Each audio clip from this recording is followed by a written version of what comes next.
All right, this is a typical business cycle graph. Now, the economy peaked up in December 2007. Then we had this horrific recession. And now we've been going for 9 straight years, 9 full years of growth. All right? There's only one other time when we've done that, and that was in the 1990s. The average amount of time economy grows after recession is just less than 5. So we're doing double that right now. All right. Now, once an economy gets this late stage of the cycle, things get a bit more treacherous. So the question is, all right, we got 3 possibilities of growth at this juncture. Scenario A, which is sort of the forecast, the projection made by the White House and by many Republicans, which is saying, look, if you cut taxes dramatically, if you slash regulations, if you reduce the trade deficit, if you increase infrastructure spending, then the U.S. economy is going to grow at about 3, 4, 5% a year. Very optimistic numbers. Second scenario, scenario B, says, well, not so fast. Those tax cuts will help, but not perhaps as much as those in scenario A believe. Secondly, we are pretty late in the business cycle right now, and interest rates are picking up. Consumer spending may be soon cooling. So the economy is going to grow around 2 to 3%. And then we have scenario C, which says, game is up. The game is up. Prepare yourself for a recession, perhaps as early as this year. Right? And that is in part because the Federal Reserve is raising interest rates, maybe a bit too quickly, that we're having a real constitutional crisis in the United States. This is going to create uncertainty, and business and consumer confidence will fade. It's going to show up in spending. And then, of course, we have a major geopolitical eruption. That's scenario C. So which of these 3 scenarios do we believe will most likely prevail?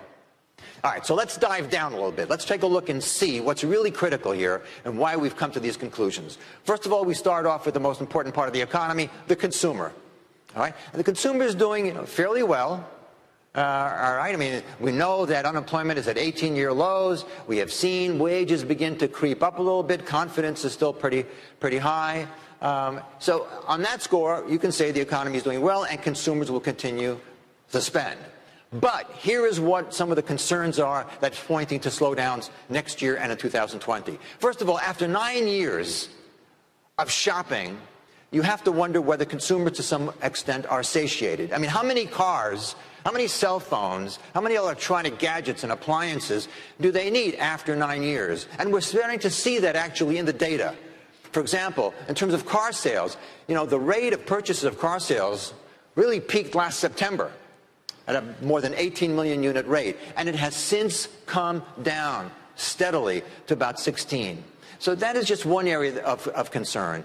Inflation is also moving up.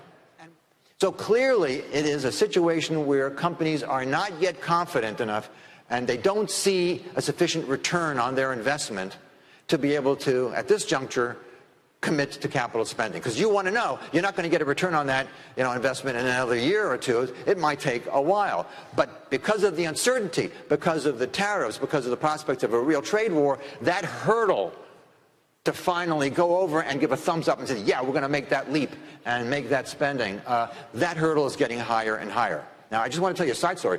We have actually tried to do our best in our company to boost the economy in our own way. We moved not too long ago to some new offices.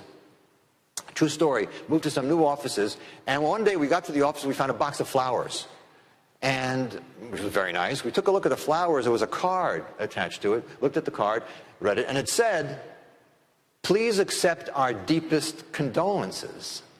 Well, that's odd. That was strange. So we called up the flower shop and asked them, why did we get these flowers and why this card? Something's wrong. So they said they were going to call us right back, which they did, and they apologized profusely. They apologized profusely. They said there was an accidental switch made. The flowers that we were supposed to get ended up going to someone at a funeral home, and when they read the flowers and the card that they got, it said, "Best wishes on your new location." Ouch. And finally, one has to really get out in front. One has to be proactive. Get started now by having a contingency plan put in place so that when the time comes and the economy does start to slow, or there is a geopolitical shock, at least you already have some plan well prepared to put in motion that would help mitigate the risks that would come from either a sharp slowdown in the economy or a major geopolitical eruption.